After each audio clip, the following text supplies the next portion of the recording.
Equip your expedition. Search the jungles for mysterious artifacts and find the Lost Ruins of Arnak.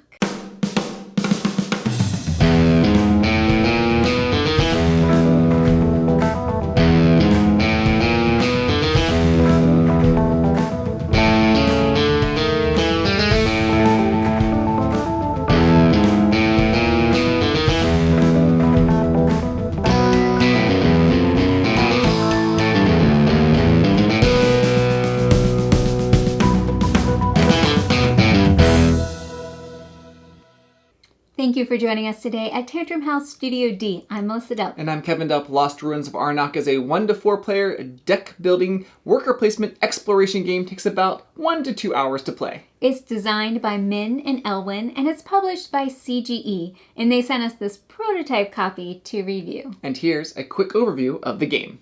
The game board has sites that are already discovered, areas that need to be explored, a research track, and a market for item and artifact cards. Players have their own boards to store their resources and archaeologist meeples and hold their deck of cards. Each player starts with the same cards in their deck: 2 exploration, 2 funding, and 2 fear. The game is played over 5 rounds. At the beginning of each round, players will draw 5 cards into their hand and then continue taking turns until everyone passes. Then you set up for the next round.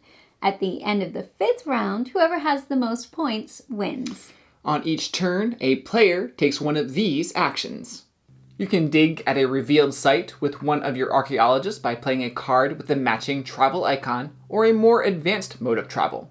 To discover a new site for your archaeologist, you need to spend a travel icon and the number of explorer tokens shown for the area.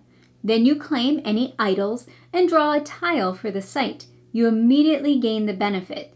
But you awaken the site's guardian. If you're at a site with a guardian, you can spend the indicated resources to overcome it and gain its respect. You'll get a reward and it's worth 5 points at the end of the game. If you don't overcome a guardian at your site, then you'll gain a fear card at the end of the round. And every fear card in your deck is -1 point each at the end of the game. But there are ways in the game to trash these kinds of cards. You can buy a card to add to your deck. For items, you spend coins and add the card to the bottom of your deck. For artifacts, you spend exploration tokens. The card immediately goes into your play area and activates. You can play a card from your hand for the action. If it's an artifact, you need to spend a tablet to activate it. You can research to move your magnifying glass or journal token up the research track. You pay the indicated resources and then collect the reward. Each space shows the reward for each type of token. On certain spaces, you can gain an assistant tile. As you move up the research track, your notebook token can never move farther ahead than your magnifying glass token, although they can be on the same level. Now, I really do love using this track because you can get a ton of benefits on it. And there are also endgame points based on your final positions. There's one final type of action you can take on your turn, and it's passing. Basically, you're dropping out of the round and can't play anything else that round. It may sound odd that passing is an actual action you can take, but there are free actions you can do on your turn as long as you're doing another main action. So even though you're going to pass that turn, you might be able to still do some stuff with free actions before. Any action with a lightning bolt is a free action, like playing either of these types of cards from your hand for the resources. Using an assistant tile is also a free action. After everyone passes, you prepare for the next round. You remove the 2 cards on either side of the moon staff, move the staff 1 place to the right, and replace the empty slots with artifact cards. I think that's one of the interesting things, how the market shifts during the game.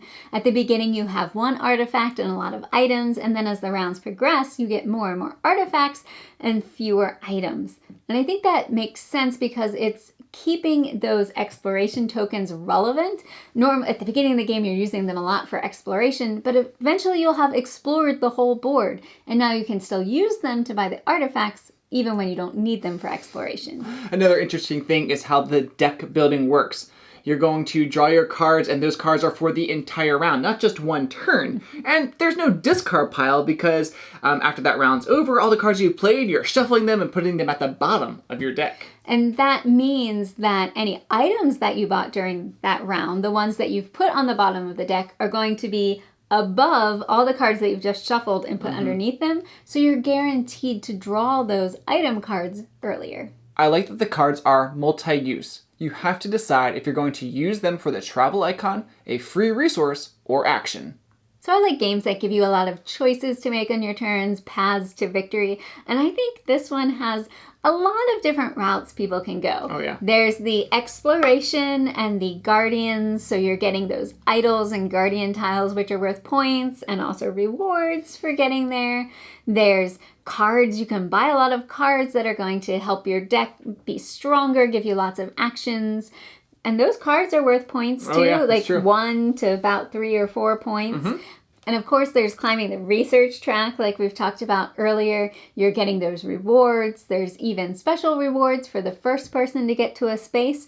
And if you make it all the way to the top, then you have opportunities to spend resources to get temple tiles, which are worth even more points. There's some randomness, chance to the game with the exploration sites and the guardian tiles. Sometimes they are really good, and sometimes they're just not the best match. And the way the market refills from the draw deck means that some cards come out better than others. Yeah, I don't mind the randomness in this game because I think it does add to the variability and replayability of the game. So you're kind of on your toes trying to decide, do I want to take that chance or do I want to go for something that I'm a little bit more sure of?